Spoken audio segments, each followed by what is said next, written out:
There are three issues that I have with Anbernic's latest high-end Android handheld, their RG477M. Largely, two of those issues could be nitpicks, especially because one of them you can just cover on up and then it's less of an issue altogether. And then the other issue I think a lot of people would agree with me on, and those two issues I think would just take this device to the next level. And then the other third issue would be the price of this. And the price is something that we have to talk about, and we'll discuss that later on once we talk about all the benefits that you get from the RG477M. So let's jump straight into the specs and try to dial in why the RG477M is actually amazing. So up first is the crown jewel of the display that Anbernic has made, and that is their 4.7-inch LTPS in-cell display that is a 1280 by 960 resolution with 120 hertz refresh rate. This display by itself is what I would wager is what many people are looking for in a retro handheld display. It's still relatively small, but the display is huge with an amazing resolution and a fantastic refresh rate. The benefit we get from 120 hertz refresh rate is two different methods of improving motion clarity. The first one is the one that I ultimately recommend, and that is just doing straight black frame insertion, BFI. This will insert one black frame in between every other frame. So if you have a 60 FPS output, you're doing one frame from the game and then one black frame and then one frame from the game. What this effectively does is it will darken the display, but one of the benefits of this panel is that we can just straight brute force the brightness on this because it gets searingly bright to the point that it counters any darkness problems that you could potentially get from using BFI.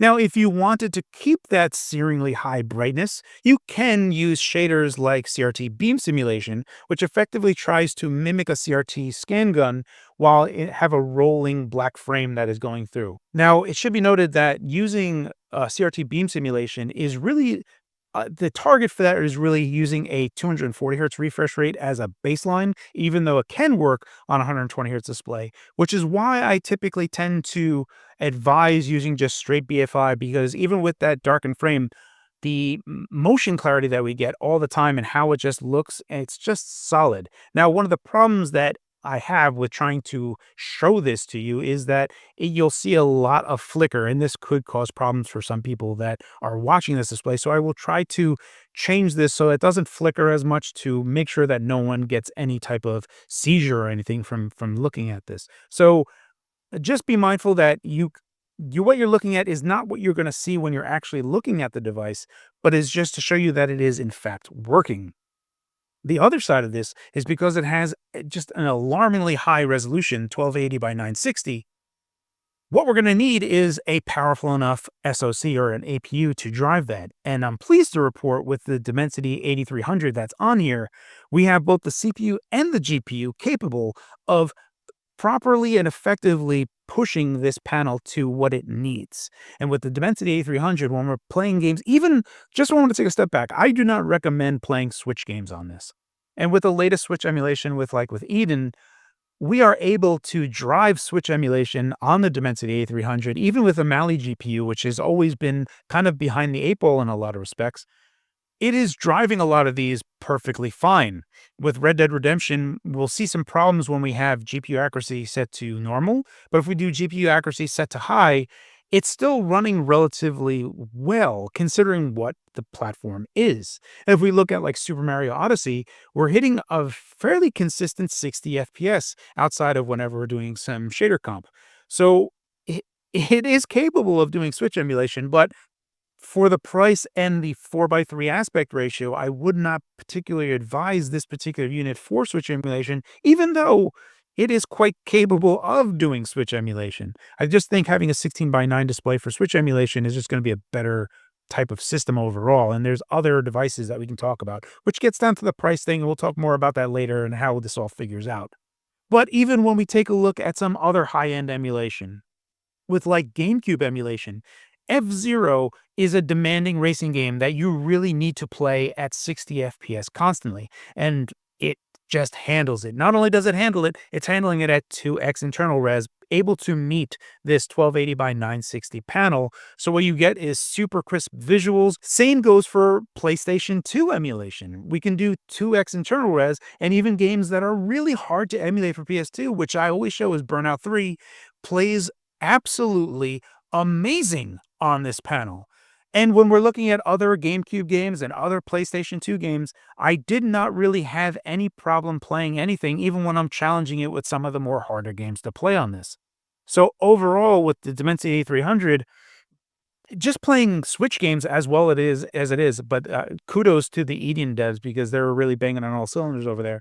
But even for PlayStation 2 and GameCube emulation, we're doing everything we need to drive this panel correctly.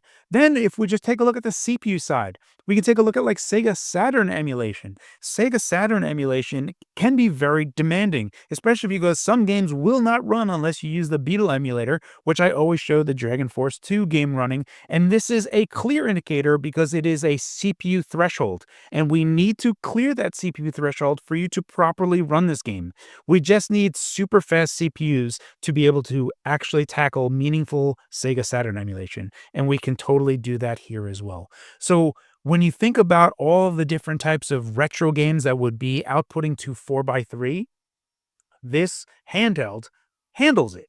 So that is really where this device shines a whole bunch, is if you really wanted the absolute pinnacle creme de la creme of 4x3 content in a retro handheld while keeping size reasonably in not too big, this is the premiere of what you're going to be looking to get.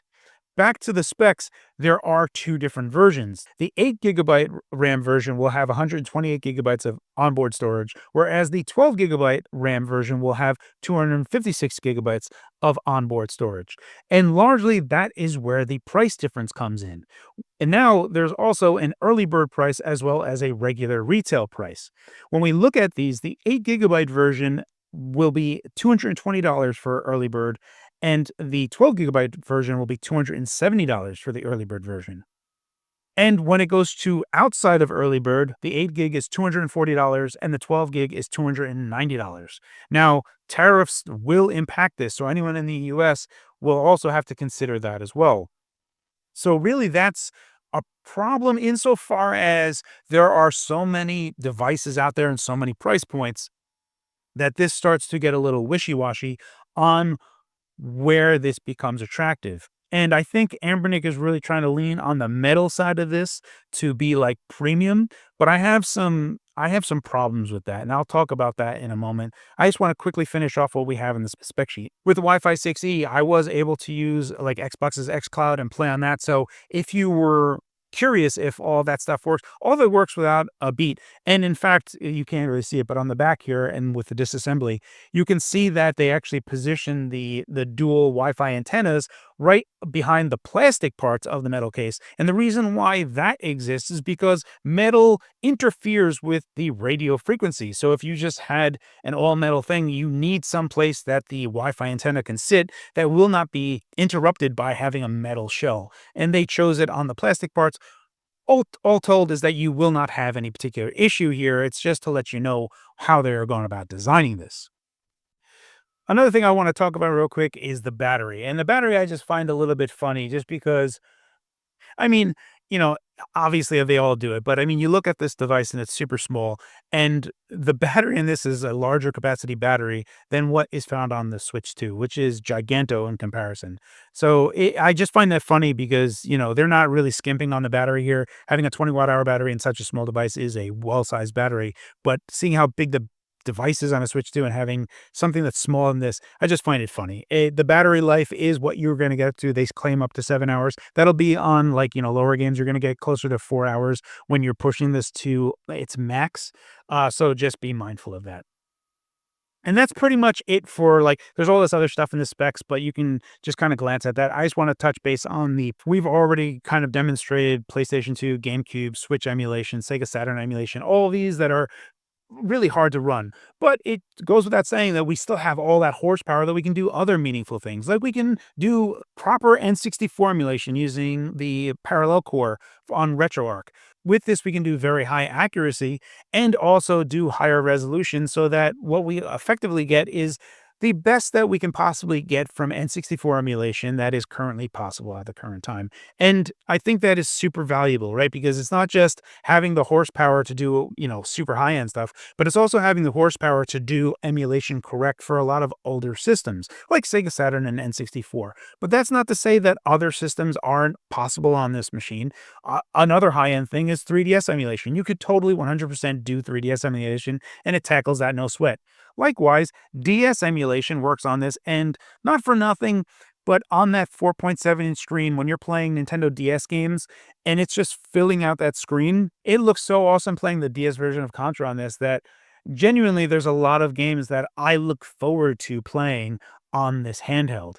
And, obviously you can do GBA emulation, which is a 3:2 aspect ratio, but how it fills out on the 4:3 display is still excellent. And you can also do other older games as well, like Sega 32X, Sega CD, and all these others. And Sonic is a great game because it has such vibrant colors, and it's something that I always love to show off any particular display. And it's an excellent handheld for retro content. I think even how the controls are, where it is D-pad dominant, like you'll have the D-pad up here, this goes to show you the viewpoint that it has. Now, that's not to say that the analog sticks are bad, because the analog sticks that Anbernic is using here, even though they have switched toppers, the underlying analog stick itself, I think, is those newer ones that like Retroid has been using. So the fidelity that you get out of the analog sticks that are on here are as best as we've seen on a lot of retro handhelds.